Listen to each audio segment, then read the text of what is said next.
So welcome everyone. This is the first lecture of fall 2018. We've got 3 lectures this fall and 3 in the winter. And quite excited. We have a nice roster of people both semesters.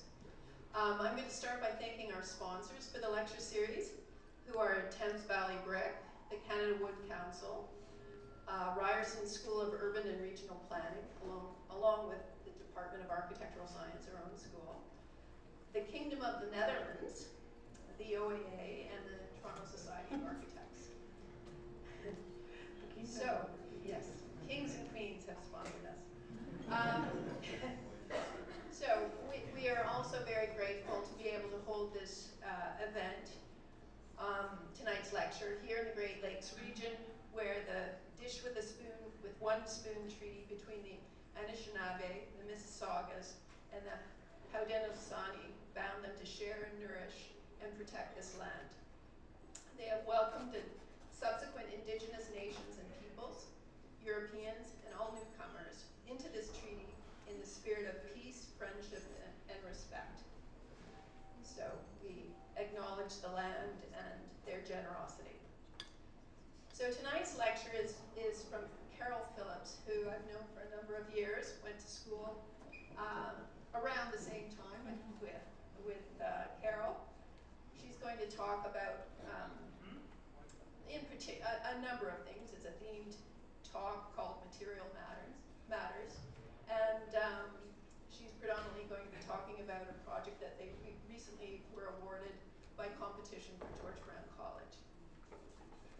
A little bit of background about Carol.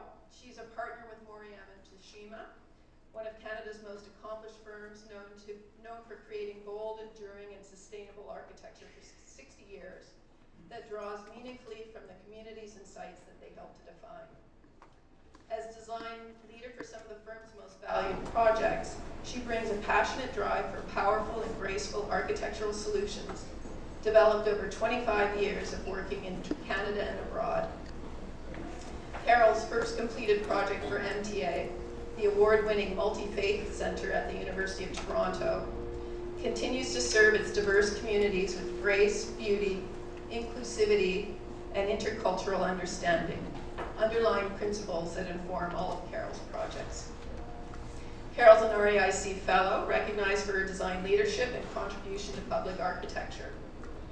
Her work has been recognized by a number of awards, including 6 OAA awards, 1 Governor General's Medal, 3 DX awards, several City of Toronto Heritage and Urban Design awards, along with numerous others from industry. Carol has speaking engagements in community outreach and mentorship that includes teaching as a visiting lecturer and critic at the University of Waterloo, U of T, and here at Ryerson, and presenting as a plenary speaker at a variety of national and international symposia and conferences, including recently the REIC Festival in Nova Scotia, the Canadian Design Build Conference, and at the University of Manchester in the UK. Her projects include a number of prominent educational, public, religious, and community buildings that include the recently awarded Arbor at George Brown College, a proposed mass timber academic building at the Toronto waterfront with Acton Austria Architects, the Visitor Welcome Center on Parliament Hill, the first new building on Parliament Hill in 75 years, the Commons, the Student Center Library for UBC at the Okanagan campus, and the Meeting Place, the revitalization of a student meeting place for the University of Toronto in Mississauga, and 2 new buildings for student life at Humber College in Toronto. So quite an accomplished roster of projects. So please join me in welcoming Carol Phillips.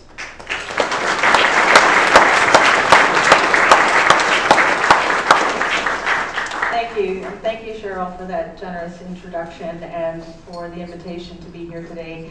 It's truly a pleasure to be welcomed by the Ryerson community, and there's a number of friendly faces out here that I'd like to say hello to and to acknowledge 2 of my close colleagues, Daniel Taramura and Veronica Madonna, who are here in the audience, who can actually speak as knowledgeably about the Arbor as I can, so they'll be around for the Q&A as well.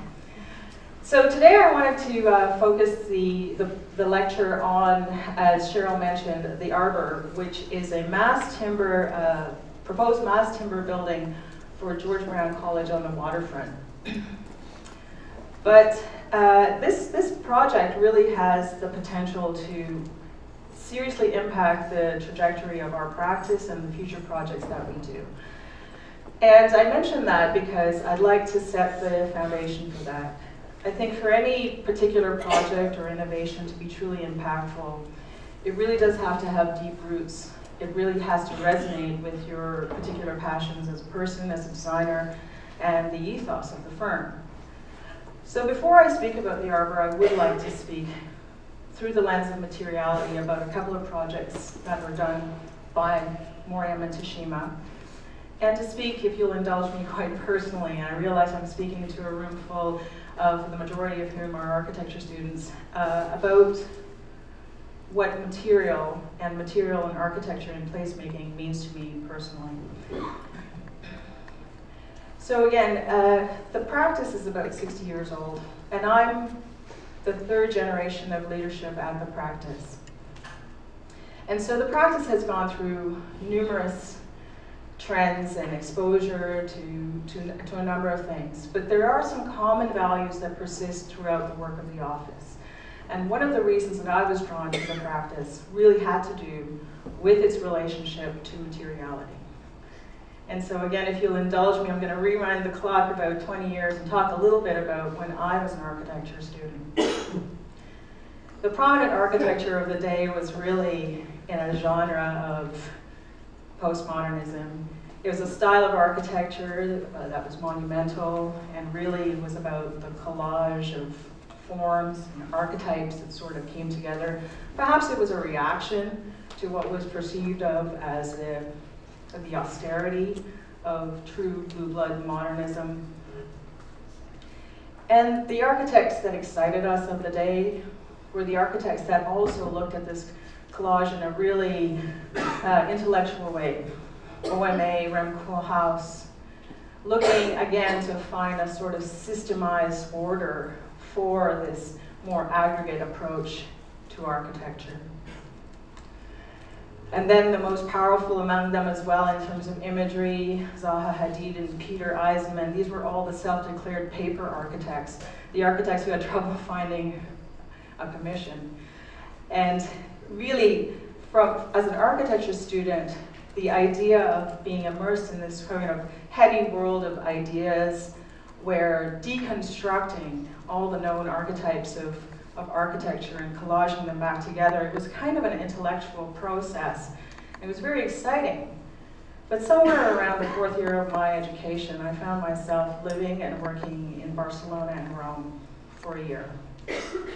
And it was there that I kind of had a personal awakening to something that I suspected to be true, but didn't have a way to articulate that in architecture school, and that was that space and material were really the raw material of not only our personal experience of places, but the social and cultural character of everywhere we ever visited. So immersed in the ancient and modern world, I was exposed to modernists I'd never heard of, Alejandro de la Sota, and got to look very closely at the works of emerging architects where even the dematerialized buildings out of glass in a historical context made new environments that were felt and experienced bodily and texturally. So armed with this confidence, that's kind of rare as an architectural student, to actually believe in material and the power of material. I also had a brief but personal encounter with an emerging architect who I got to learn a little bit about their work, talk to them personally about what they were trying to do. And that was a little firm called Herzog and de Meuron. Jacques Herzog was an emerging architect at the time, and I was introduced to the work that they were doing, looking closely at the craft of material and the impact of facades on urban space. So fast forward 10 years into my professional career when I knocked on the doors of Moriyama Teshima, and the new Canadian War Museum was just being completed. And this is where I wanted to talk a little bit about Moriyama Teshima's work, and in specifically the role of material in crafting the character of these places. So the new Canadian War Museum is a museum in Ottawa. It houses a lot of stories. And so I'll be very brief about it and speak a little bit to the fact that the original ideas and the culminating ideas around the museum surrounded the idea of regeneration. So inspired by the ravages of war in the fields of Passchendaele and the ability of nature to be resilient and regenerate itself, the museum on the banks of the Ottawa River on Liberton Flats was conceived of as a sort of blanket, an extension of a public park system. And at the time, it turned out to be the largest green roof in Canada. It rose out of the landscape and was kind of a non-building. But it really did house a tremendous amount of spaces. It housed a series of experiences that told the stories of extraordinary deeds done by ordinary people through the history of war. And for the material of the building, they looked at, again, to the land, and looked at the scarification of the land as it was ravaged by war. And the material concrete became the prominent material for the museum. Perhaps like no other material, concrete has a way of retaining the scars and the memories of conflict. And in order to create the textures and the emotion of that material, these artistic drawings that were developed were actually part of the specification for the project. And these specifications were translated into craft, individual buildings placing new planks next to old planks, people on site, the design team and the workers working together about how to separate these planks so that some of the concrete could just ooze out just a little bit before it was fully set, to create these textures and really crafting the material.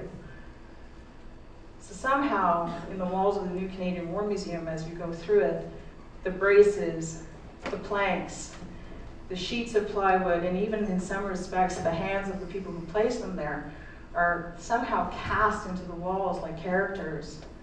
This tremendous effort to create these environments that emote, that not only are structural, but evoke the memory of a place and the memory of a place in history. The concrete in the new Canadian War Museum kind of stands like a personality or a character and a story in itself in the walls of the museum. So that was the project that really drew me to the office. And my first opportunity to work on a project at MTA was a little project called the Multi-Faith Center at U of T. And it, interestingly, is celebrating its 10th anniversary this year. And so for those of you who don't know about it, it's a small center. At the time, it was at the edges of the U of T campus. Now, with the new architecture school, it feels a little bit like it's the center of the campus. But at the time, it was in a leftover building, again, a sort of village of forms, kind of postmodern assemblage, a building that had its own envelope issues. It was a difficult little project, but the aspirations were really high. The notion that you could make a place that was for all faith groups to celebrate and worship in, and really reach a level of understanding about each other. It was a highly aspirational project in a messy little environment. And so on the second floor of this of this little underused building, we spoke to a lot of the students and started to understand their connection to nature through the materials of wood and through an attachment to plant life. And it was a tiny little budget. It's one of the smallest projects that we've done in the office.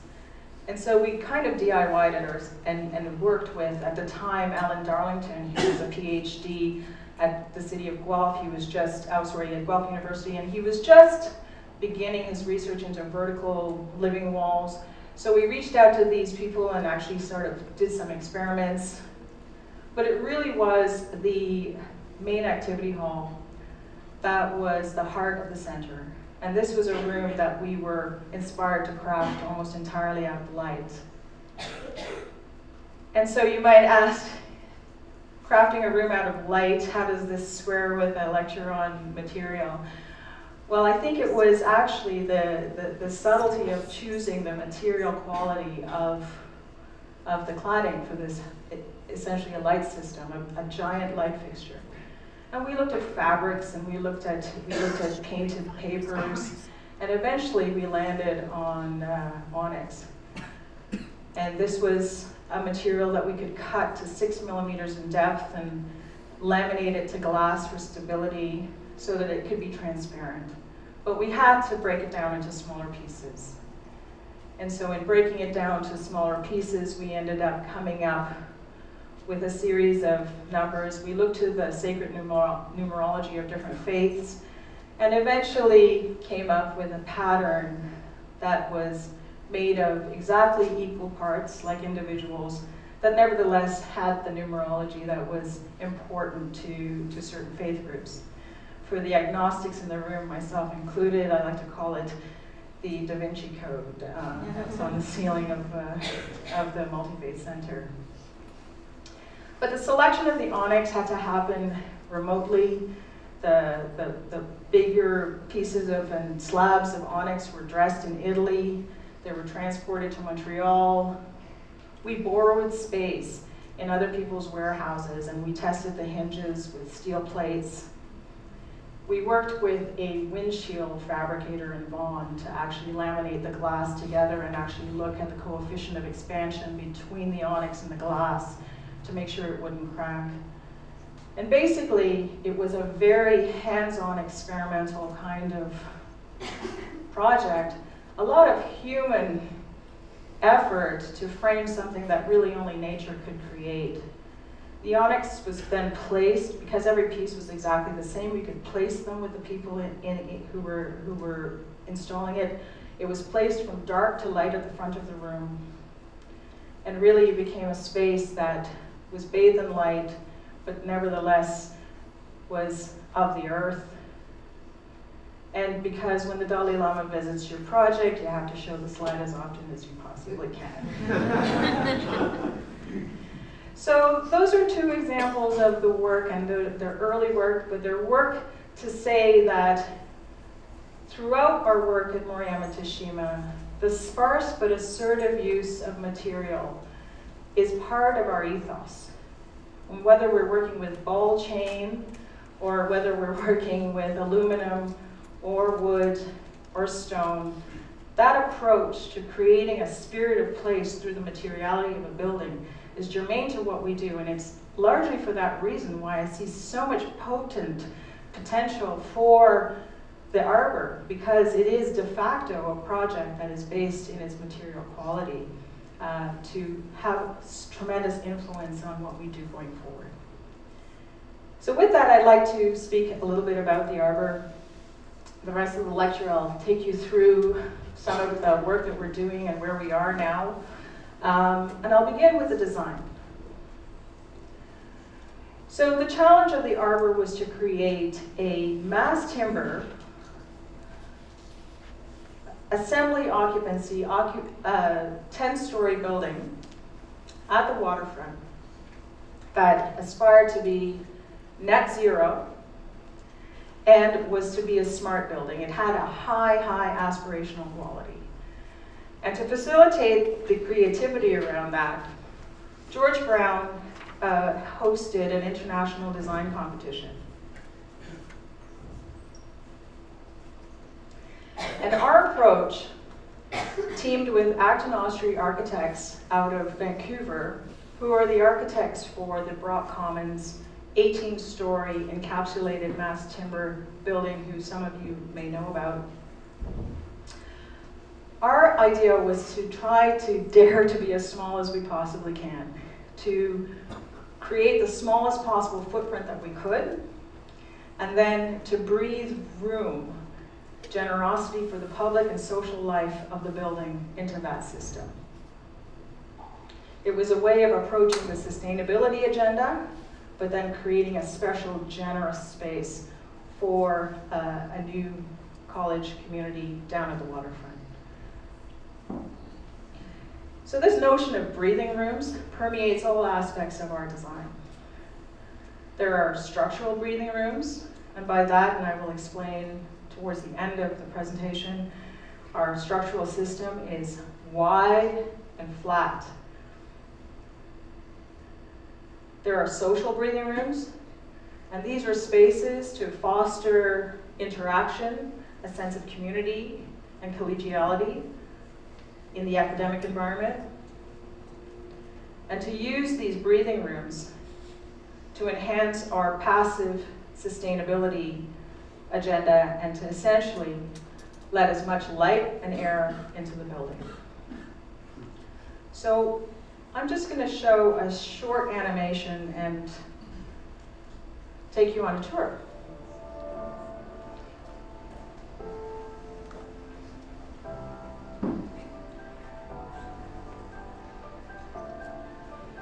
So the Arbor is located at the waterfront in the East Bayfront community. And as you come along Queens Quay Boulevard from the east, the first space you encounter is a community classroom anchoring the corner of Queens Quay Boulevard and Dockside Drive. The entrance is in the center of the building. And when you enter into the community classroom, you are at the bottom of the learning landscape. The learning landscape is essentially the informal learning space and gathering space for the building. There are choices in a series of small meeting rooms and larger gathering spaces that overlook Queens Quay Boulevard and Sherburne Commons.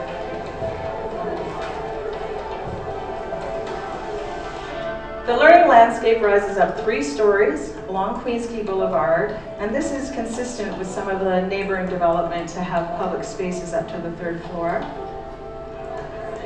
And there are overlooks for students to see back onto each other and again to enhance in a layered way that sense of community.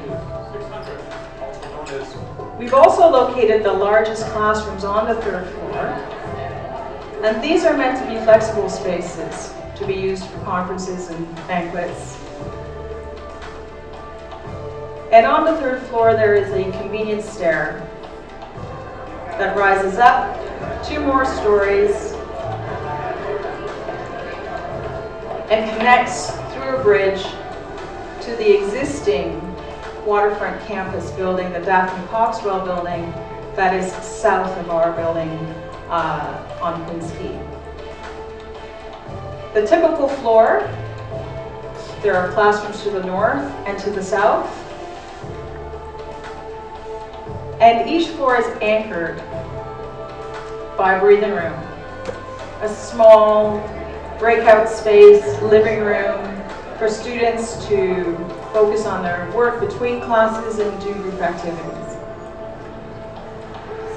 The mass timber structure is armored with a robust high-performance envelope, and the building has no central mechanical room. So at the apex of the building, there is the Tallwood Research Institute, which is envisioned as a research institute for several academic institutions to come together around this emerging new technology and building system. There's a bridge, again, that connects to the Daphne Coxwell building. And finally, this is the view of the Arbor from the adjacent condos across Sherburne Commons.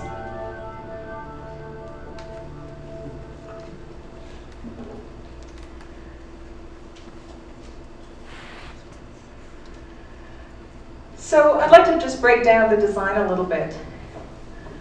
In coming up with the partie for where to locate the breathing rooms and the public spaces, we took the location seriously. It's a really unique environment, and it's really special in Toronto to actually get even a glimpse of the lake. The site is a special place on the waterfront, bookended again by two parks, Sugar Beach and Sherburne Commons.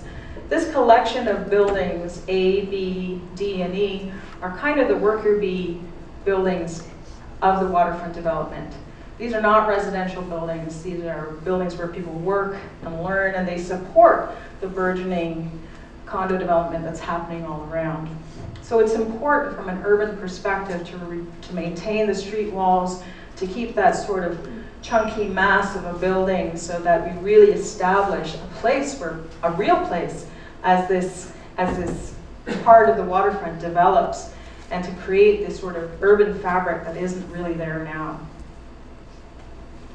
So the concept again is this packed footprint. Now, those of you who are studying mass timber will understand that there's the notion of a gravity frame where the structure wants to stack directly on top of each other is kind of germane to mass timber. It doesn't transfer well. So we embraced that. We embraced the notion that we were going to have this dense pack. And then we looked for opportunities in the landscape, enhancing Queens Quay Boulevard, views to the lake and the park, activity at street level, and views to the community in a way to carve out of this dense pack those social spaces in that breathing room. Not unlike that Japanese puzzle that was one of our inspirational models, the idea that you could have this very dense construction and carve away these social spaces meaningfully in a way that they animated the urban environment. Now, in the planning of the project, we looked at the program that was given to us and realized that once you took out the supporting spaces, the program was primarily classrooms. So the planning of the building had to support excellent teaching spaces. And so we tested the 40 and 60 person classroom for active learning environments as well as traditional teaching, simulation spaces, and landed on the fact that a 9-meter grid would really accommodate the majority of the classrooms. And again, 9 meters, spanning 9 meters with timber is quite an achievement. Unless you're looking at major trusses. But with respect to the planning, that 9-meter arrangement allowed us to plan the building in what we call a 3-bar arrangement. The center bar being the dark program, and the peripheral bars being the classrooms where all the light is. And if we were able to achieve that span with the structure, then the demising walls, shown in blue, could pretty much land where they needed to. There's a freedom there for flexibility, for future-proofing, and as new faculties moved into George Brown, or things changed over time, the building could accommodate flexibility and change. We could have an entire floor of offices, we could remove all of these walls, and have a much larger space. There was a challenge with the larger classrooms where they didn't work inside the 9-meter grid. So we asked our engineers to come up with special conditions so we could absorb the corridor and work out and absorb another 2.5 meters into those spaces to allow them to work. And again, these were envisioned as flexible spaces to maximize the potential future use of the building. And this speaks not only to use and user options, it speaks to the resiliency of any building if it can accommodate change for the future. And I think that that was germane to our idea about sustainability as well, was to make sure that what we created could be adapted in the future and was not so particular that it could not accommodate change. So the building has 3 very particular levels. The ground floor up through the 3rd level, where the majority of the larger social spaces are. And then every floor moves up, stacks on top of each other with the logic of the mass timber solution, which wants to stack, which wants to bear column on column on column as it moves up through level 8 until level 9 of the mezzanine, which are particular to the Tallwood Research Institute. So these sections then start to talk a little bit about those interconnected spaces that move up the building in a kind of skip pattern, side to side, 2- and 3-story rooms, making sure that there are social spaces on every floor for the students. And as well, it highlights the interconnected space in the middle, which is the convenience stair. Now that we are in the process of talking with the City of Toronto and their approvals, this compartmentalization of those social spaces helps our fire safety model as well, because we've kind of contained the more generous spaces into these pockets throughout the building, rather than creating a huge atrium through the building, which again has its own issues for fire and smoke. And this is true as well in the short section. So essentially the building was true to its concept. As it moves through its technical development, this notion of this very simple idea of animating Queen's Quay and creating social environments throughout a vertical building are maintained through the development of the project. And even though it's a very clear partie and it's within a very uniform structural system, we nevertheless find that as we carve through the building, we create this variety of spaces. We create a rich collection of spaces that connect to the urban environment, a variety of cozy spaces for the students to convene, giving the students choice as they move through the building. And as you move up and through the building, the students are again in their living rooms on every floor, in their breathing rooms, and they are up against some of the major sustainability features of the building. Now these, what you see on the left here, are solar chimneys, which actually are part of the natural ventilation system of the building. And in placing the students in the social spaces against these features, the building becomes a kind of passive didactic tool where the students live with and see the sustainability features and experience them in daylight and in space and in material. And so again, the urban gestures of the building were meant to take advantage of the fact that we have a park and we have the ability to have a striking silhouette that will be seen from the distance, that we enhance and anchor the corner of the building and the street, and really create a building that had a kind of robustness and a material presence. So much of the waterfront now is being developed in glass and steel, and it is actually dematerialized, that we felt that it was important to strike a strong profile and a material presence on the waterfront. And the students inhabit the building. They inhabit the superstructure in overlooks and nooks and crannies that actually inhabit the actual framing. Again, this building becomes a kind of a learning tool and a didactic tool for the students. Again now, in terms of where we are with the project, we are now going through the urban design approvals process, and we have to look even more closely at the context. And interestingly, the zoning, we're outside of the zoning, and we have to look at some variances. And I think it's an interesting thing because so much of our city is now based and built on the zoning envelope.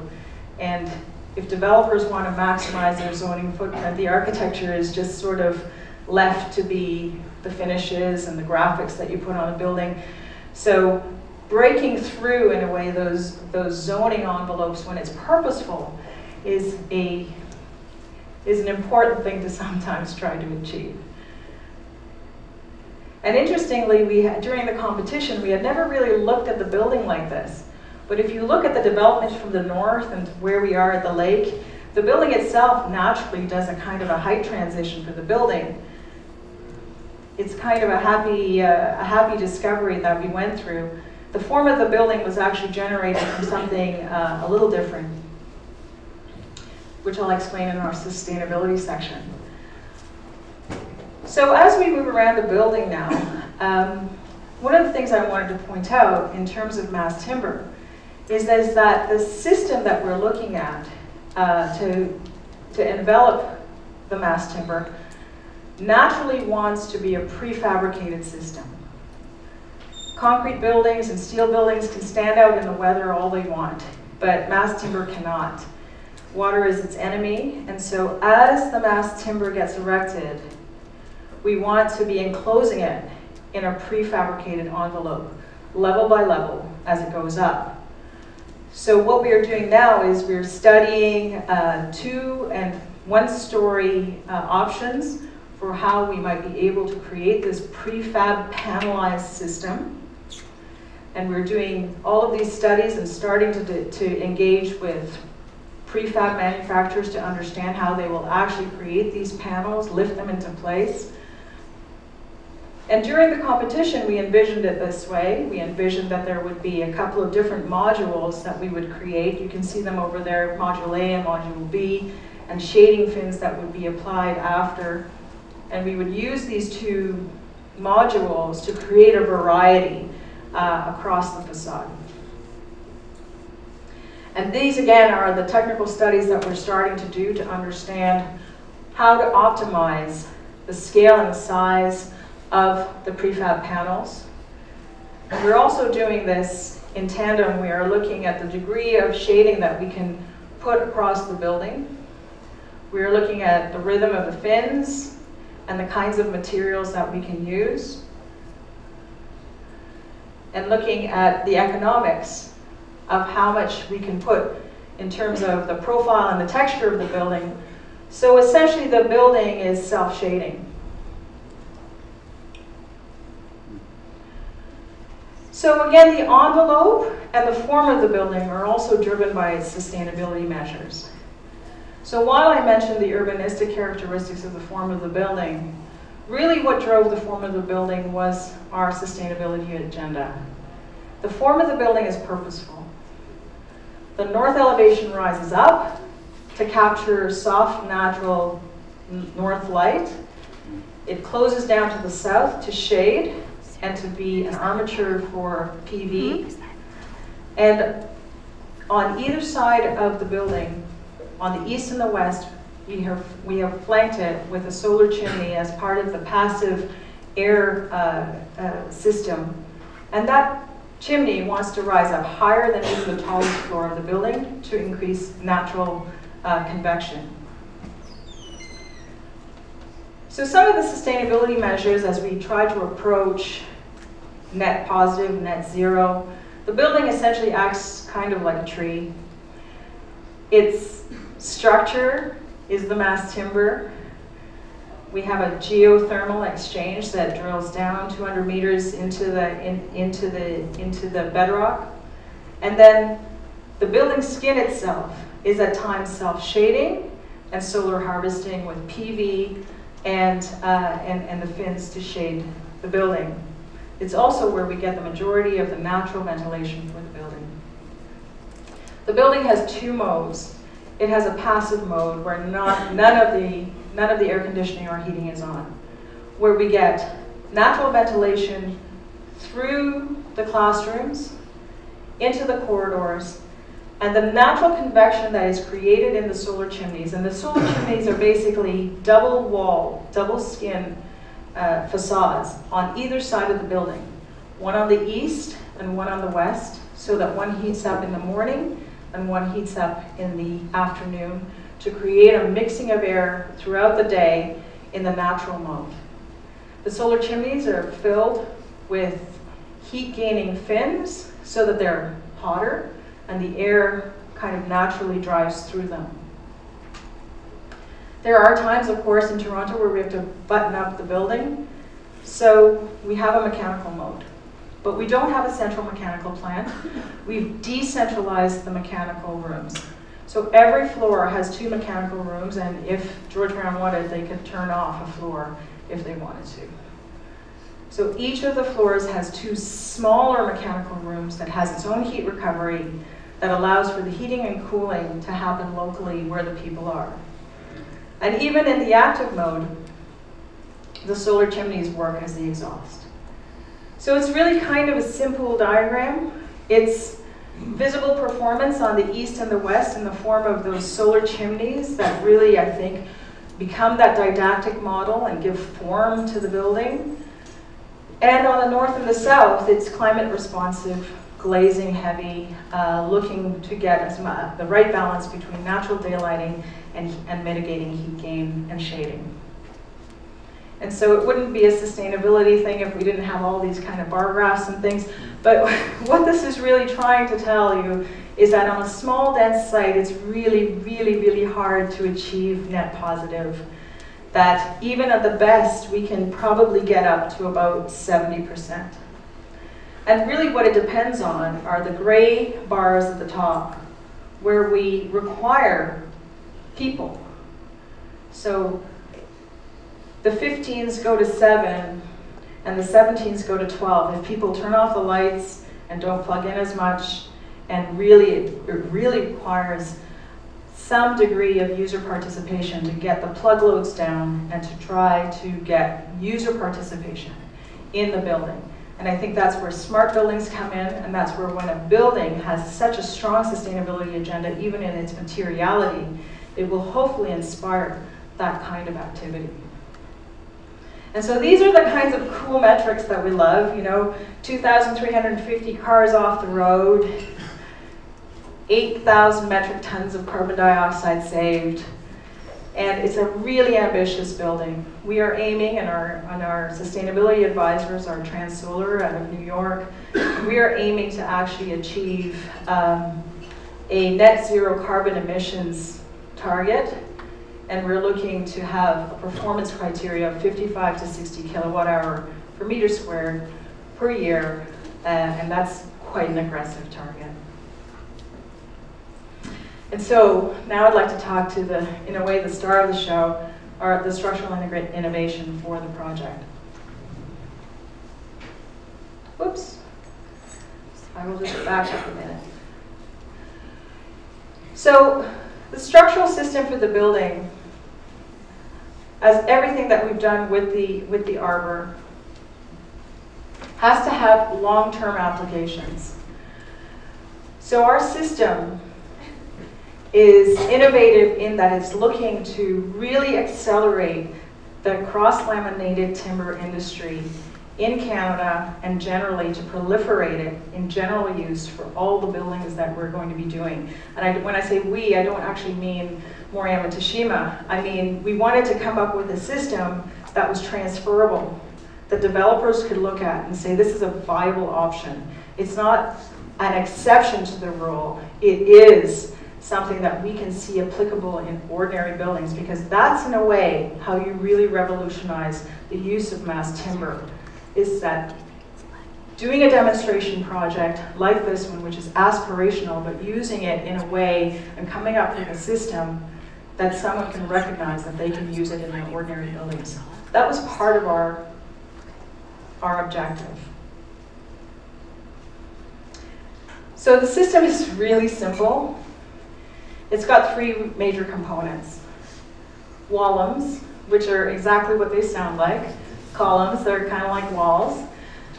They're 1,200 by 400 CLT or glue lam. And spanning the 9 meters are 2,400 by 315 deep 9 lam CLT slab bands. So these in a way mimic traditional concrete construction. They're not deep beams, they're wide and flat to achieve the 9-meter span. And these are spanned by 2,400 by 245 7 lam CLT infill panels. And the system just sort of drops into place and looks dead simple. It's deceivingly simple, really. To deliver our systems, we see that the shallow division between the 9 and the 7 lamb will allow us to have acoustics and sprinkler lines. And we have chosen to look at an underfloor delivery system to deliver the air to the classrooms. We want a robust floor in an academic building, so we saw this as an opportunity to cover the floor and actually have a robust floor and use that as a plenum to deliver the mechanical systems.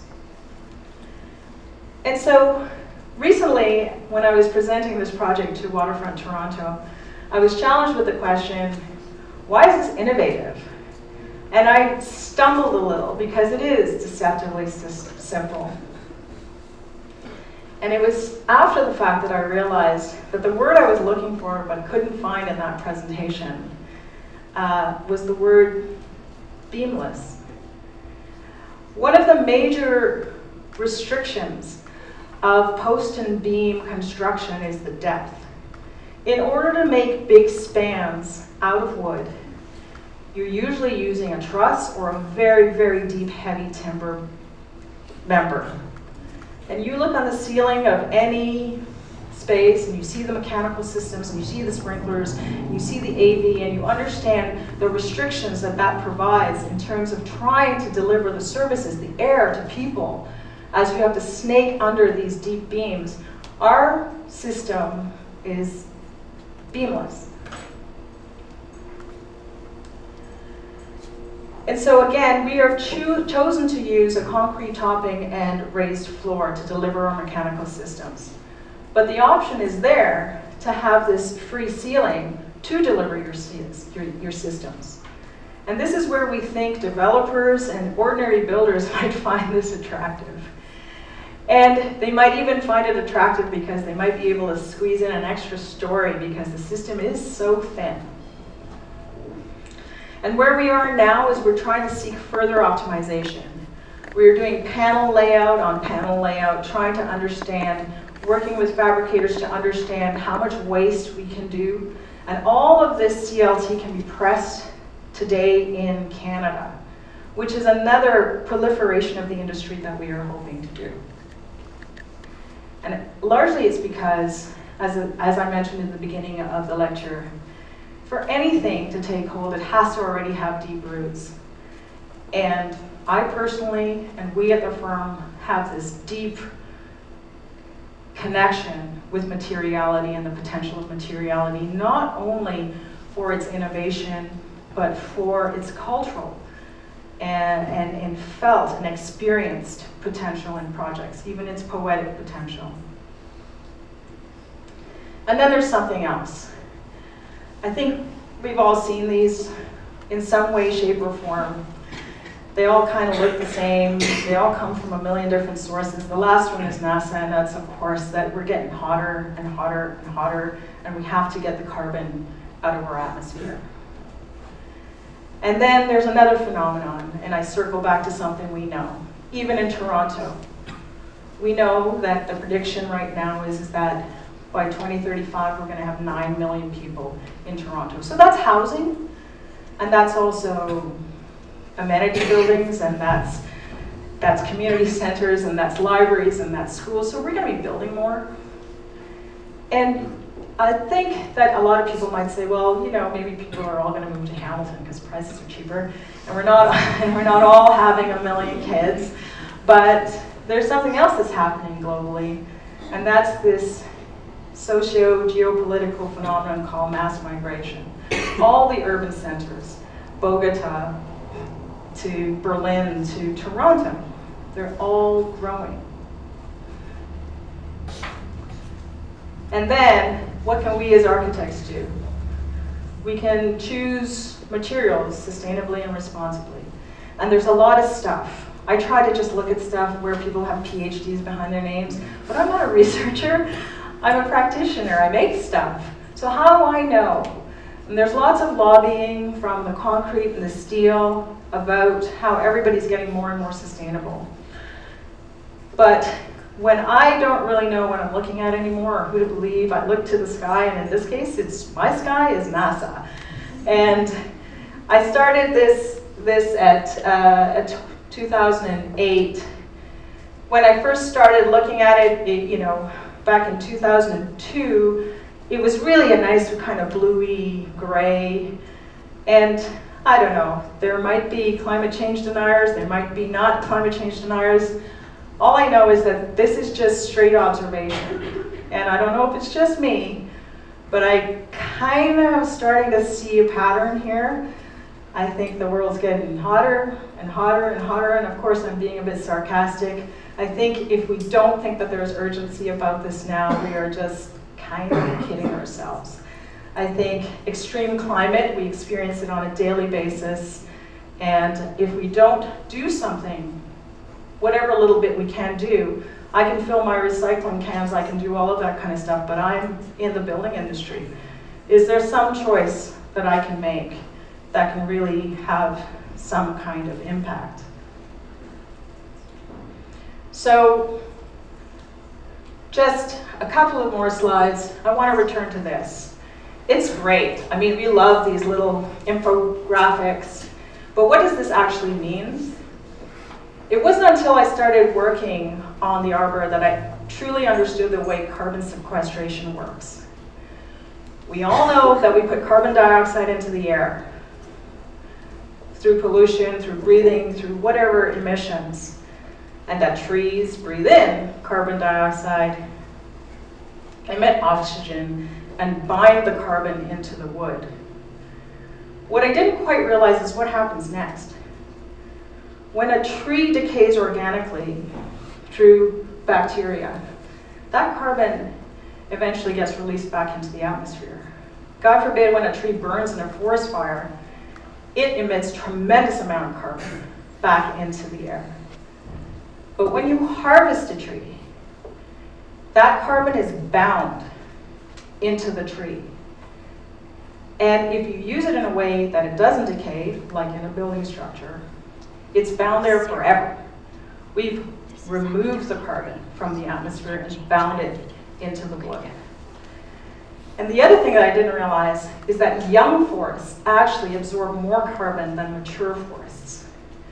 So the continual harvesting and replanting of younger forests is actually one of the most effective ways to start removing the carbon out of the atmosphere. And that's where CLT comes in, because it uses smaller growth and you can sustainably harvest, bind it into the building materials, and replant the forest. And they could make some really cool spaces.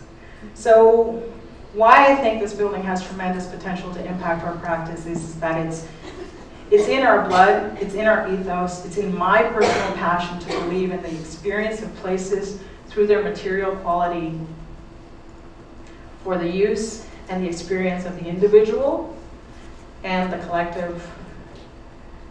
And we're really excited to keep going with this. That's the end of my lecture.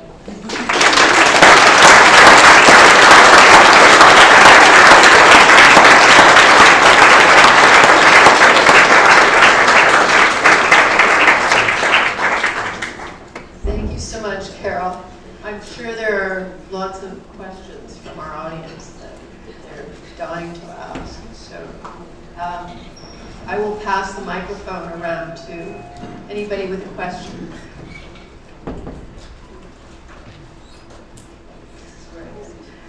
You just toss it. I can just ask a question. Do you see any noticeable ways in which this project or explorations in timber will affect other projects or are informing other projects that we're in addition? Well, right now I think architecture is a slow process. So buildings take, 3 to 5 years. And in the realm that we're in public architecture, that process often begins years prior to that. Architects, architecture and construction design, it's kind of a exciting moment in the life of a building, but in public buildings, they start with a business plan and governance and approvals, and then they have to get, it takes a really long time. So currently in the work of the office, right now, a lot of the projects are already underway. It was hard to, in a way, implement this, but we've completely, the team, Veronica here, Daniel, we've kind of drunk the Kool-Aid, and I kind of think that that when the next projects come through for us, I can't see how we can't not look at mass timber as a solution. It's an exciting opportunity, and we feel like we're in school again, right? We're like in a laboratory, and we have laboratories available to us. The government is sponsoring tons of research into the mass timber proliferation.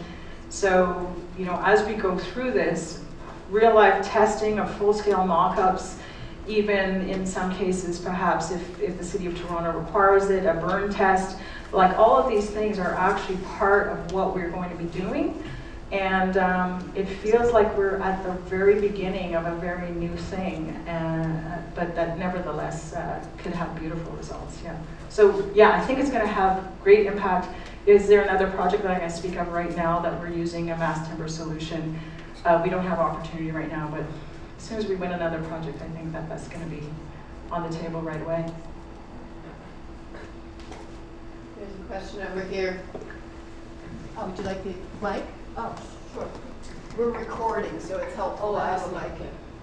Hi, Carol. Hi. I'm just wondering how, I guess, who was the one, sort of, whether it's a client or your firm has to sort of convince the client to use the mass timber? Like, how was that decision made? Because I'm an architect and I have a hard time sort of convincing some of my, commercial clients about this, structural type. Well, I think that we're very lucky because we had a very, very aspirational client.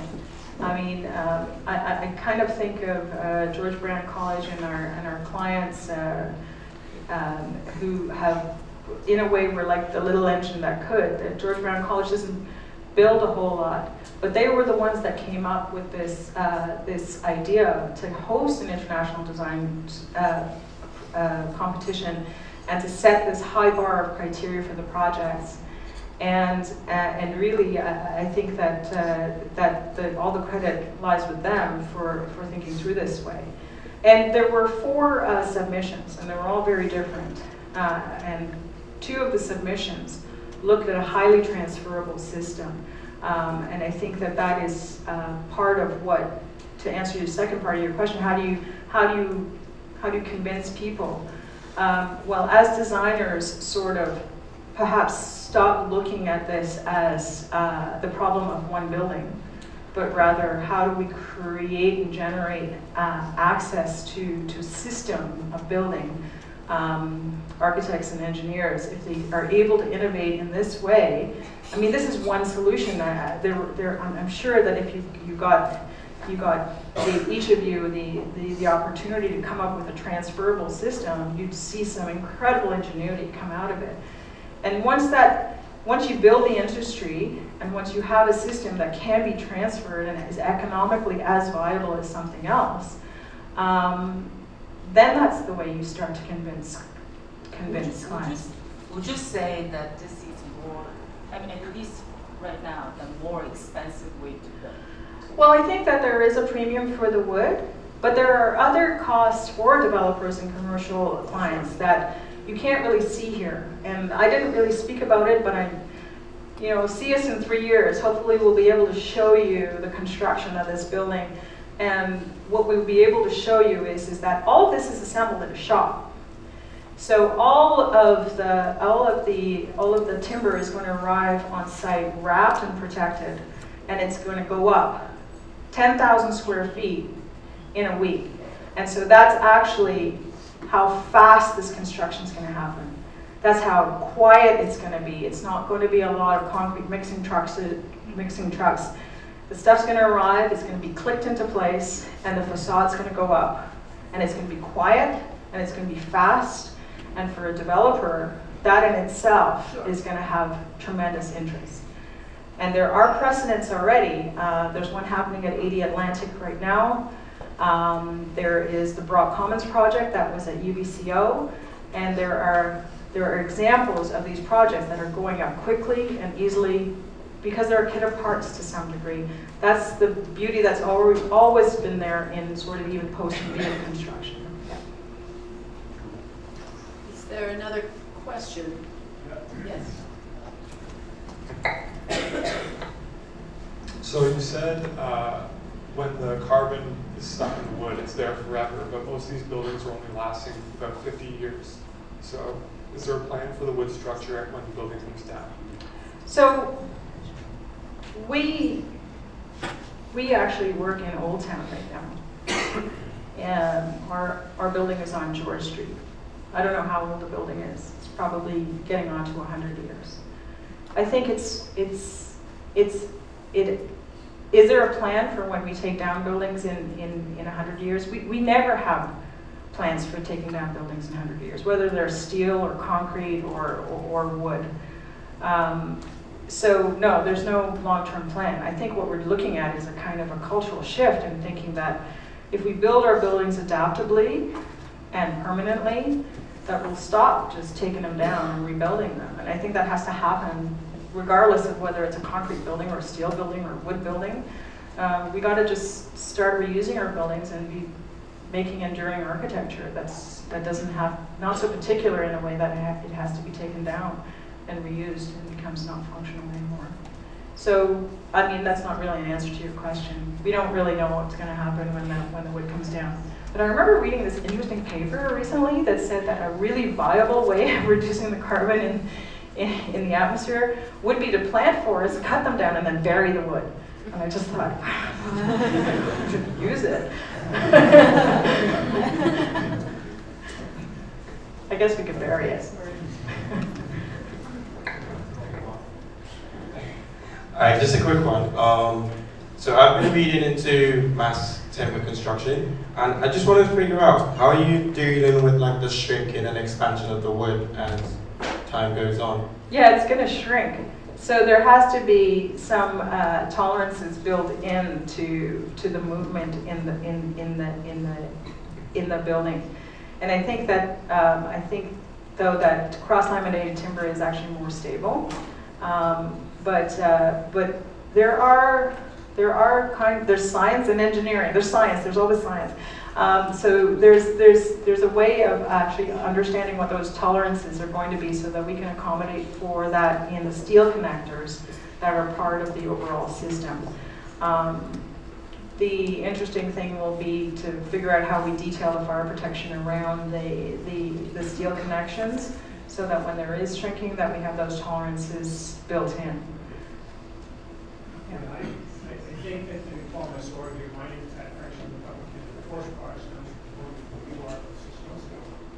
Wouldn't decide to stop it. So fix up moisture in the summertime, this is the winter time. So we march from the capital budget to the maintenance budget. So eventually the wood's going to have to be sealed. Eventually you're going to have to make sure you get a consistent HVAC system. But it's certainly very good. Great, thanks. On that fire protection note, I think UBC brought comments, correct me if I'm wrong, but I think they had to wrap a lot of their exposed CLT in gypsum or Yeah, like that. that's right. The Brock Commons is a fully encapsulated system. Right. So what do you plan on doing to avoid that? So wood in itself, just the mass of the wood has its own fire protection when it burns. It's char. So our structure is robust, and everything's so big because it anticipates that if there ever was a fire, it would develop a char. And that char is not going to contribute to the structural stability of the building anymore. So the interior core minus char has to be the structural member. I think really it has to do with our sprinkler systems. It has to do with our other fire protection measures. It's not so much that we have to stop the wood from burning. And I think the burn tests are interesting, because when you see steel under the same burn test as wood, the steel fails actually faster. So it's more about our cultural perception of the stability of wood and its ability to maintain its structural integrity even if there is a fire. and to work with our municipalities to do those alternative compliance proofs. And right now, what we've done is we've entered into a memorandum of understanding with the City of Toronto, and the Arbor is going to have its own proof.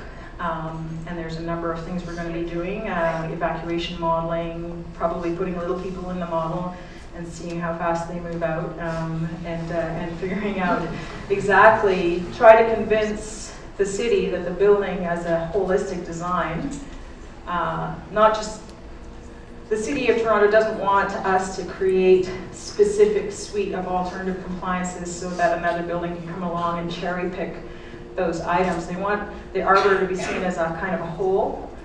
So the evacuation modeling, where our exit stairs are, the sprinklers. They're not asking for a redundant fire system right now. They're looking at perhaps a secondary connection to the water system. So we will be taking measures to make sure that the building is very safe, and we'll be going through that proof. And it's an agreement with the City of Toronto that we'll be working through.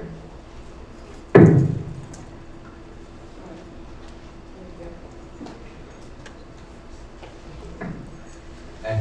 Hi. So I was just wondering, the scalability and the transferability of the system is really interesting. But is it patented, or how does it work? Because it looked like, as a gross oversimplification, just kind of like really scaled up wood joinery. So the engineers and whoever develops that system, do they release it? Is it like democratized, or is it like you only get access to the understanding of how to build it if you pay for it? Well, it's interesting because our engineers are fast enough out of Vancouver, and this really is their brainchild, the slab band. We need to test it. So we're looking to actually do a full-scale mock-up and load it up with sandbags and do all the kind of stuff that we need to do to look at its structural stability. And this will be developed as a unique design for our client, George Brown, for the Arbor. It's like any IP. If it's done, it's like any structural innovation that you see out there. You can reapply it again. It's not a proprietary item, but the IP lives with this project, with those engineers, and if they decide that they want to do a patent for it, that's kind of up to them, but it's not, structural systems don't have particular patents, maybe the joints and that kind of thing, but I'm not aware that you patent whole structural systems. So this is just this opportunity to explore this and innovate through this. And this system, this mass timber world is at its infancy. So this building may be obsolete in a way. In 5 years, there may be a whole other thing. But that's what's so exciting about it. You know, we're at the genesis of a new industry. An interesting thing about the Fast and F is that they actually are manufacturing the systems for a lot of their projects because they can't find a way to get the material otherwise. Yeah. And so one of the partners at this engineering firm is operating and setting up factories to fabricate the material for projects that otherwise may not happen because people can't find a manufacturer to supply material. Right. And I also feel there's like a tremendous amount of goodwill around this right now. So the research is being shared, even among architects. Like, I'm going to be speaking on a panel in January with the architects for the U of T building and with the architects for the 80 Atlantic project. And you know, we got together for lunch the other day and we were talking, we were sharing stuff. And Richard Witt from Quadrangle has been sending me little teaser photographs of 80 Atlantic, and this just doesn't happen. We're a much more kind of, you know, siloed and competitive, especially in Toronto, kind of architectural atmosphere. And for the first time, I'm actually finding people sharing information, which I find really, really positive.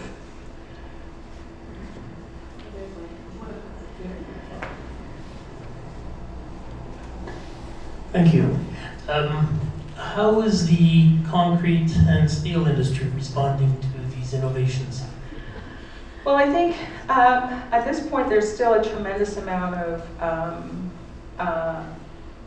you know, to the question that was over here, there is still risk. There's no certainty because the building codes are only going up to 6 stories now. So I think that right now, concrete and steel aren't in any immediate danger. What I've been finding is a lot of information that's coming out where the concrete and steel industry is actually trying to say, hey, we are sustainable. You can sequester in concrete as well. And it is true, you can sequester carbon in concrete. But there are other aspects that make those choices more difficult, like it's heavy, the transportation, it's longer, slower. So I haven't seen a particular, I've only been solicited by a couple of articles after the Arbor came out that said, hey, we're just as sustainable, but I don't really understand that. Maybe our friend in the timber industry kind of knows what. Actually, in fairness, just to defend, I don't get involved in CLTs yet. Right. One must remember that what as you mentioned, Carol, is a crop. Yeah. So, sustainable in that fashion. To talk about other materials used in the industry, I think there's place for everybody. In fairness, there's a discussion that there's a shortage of sand for concrete. There's dealing with the challenges attached to steel. We have a situation right now with birch in Russia, because there's a shortage just because of the fires that have been raging across. We've had certainly issues here in Canada, but this has gone to the days where, and I date my gray hair here with clay quad and Pacific Rim and clear cutting, those days are over. Mm-hmm. So we as people in the wood business get the sustainability comment and aspire to it. So I think you shouldn't be afraid to look at any other materials. There's a comment earlier about, well, what do you do in 100 years with the CLT building? Where were we? Look at barn board today. Look at the timbers they want from the old Massey plant that are used throughout. So I think man and design is a rule of thumb. We eventually figure it out, and I think we, for CLT and being a supplier in some fashion for the interiors of the Brockcom and the Tulloch building in BC. This is wonderful. Toronto has 3 of these buildings coming now. George Brown, of course, the UT, one up at York eventually, and more to follow. And I think it's a journey of discovery. People have a perception, just a note about fire and wood. I was up at the Canadian Parliament in April and toured not so much as a tourist, but as in a tour, inspection tour. And as we got to the final part of the tour, of course, they let you go to the Parliamentary Library, and for anybody in the room who's been there, it's jaw-dropping to look at. But it's the one part of the building that didn't burn in the Great Fire in the 1900s, because they closed those white-out doors that were 2.5 inches thick and really, really, very dense wood, and it didn't burn. Mm-hmm. Right?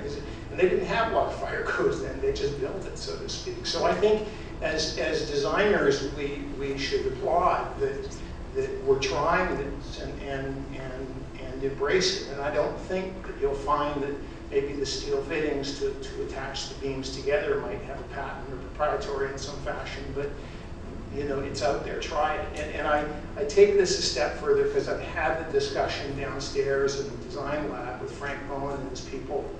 Do I get involved in CLTs? And in a very modest way, I do, and we will make a small contribution for all of you who want to work in the studio in the spring for some CLTs to make a bench or something of that nature, just as we've done in the past, for instance, with the Parklet project.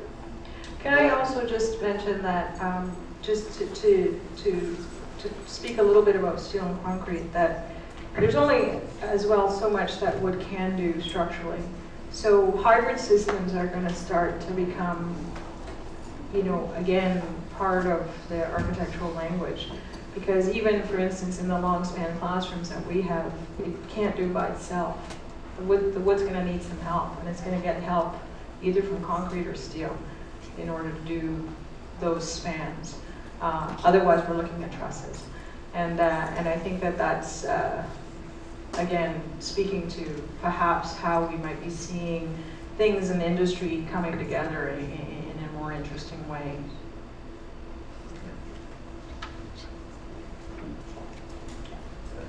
So just tell me more about the experience of building. How do you feel the narrative of the project? How do you feel the narrative of the project would have changed without the emphasis of heavy timber construction, or would it have manifested in the same way? Would it have sort of manifested in the same way? I think that there are certain principles that we adhere to in post-secondary planning. That the man sitting in front of you is Daniel Taramura. He is actually our kind of post-secondary guru at the office. And so when it comes to some of the principles in post-secondary planning, they're sound, and they're really, you know, have been passed on through a number of our approaches in the project. So I think that how we approached this project was that great teaching spaces weren't going to be the victim here. This is George Brown's core business is teaching. So we had to create a mass timber solution that accommodated fantastic teaching spaces and fantastic social spaces for student life. And I think that mass timber aside, we would have been seeking those fundamentals for student-centered building regardless. I think that the challenge of the mass timber gave us a constraint that allowed us to come up with quite a responsive deployment of the social spaces that actually came up with a really unique experience, and one that I think is actually really positive, and not necessarily one that we've explored in our post-secondary buildings before, to have these sort of nested and more intimate spaces throughout a building. I think it was a nice confluence to come up with this solution. So I think they were enhanced by each other. I don't know what we would have done if we were just told to design a building on the site, but I think that the planning itself might have been actually quite similar.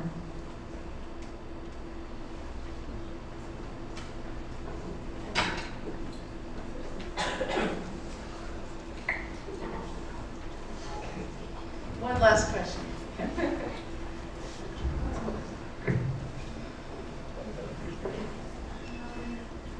I was wondering how, with summers getting hotter and winters getting colder, and the amount of glazing that's on this building, and I was wondering how how this building is addressing this this change that's going to happen over. Yeah.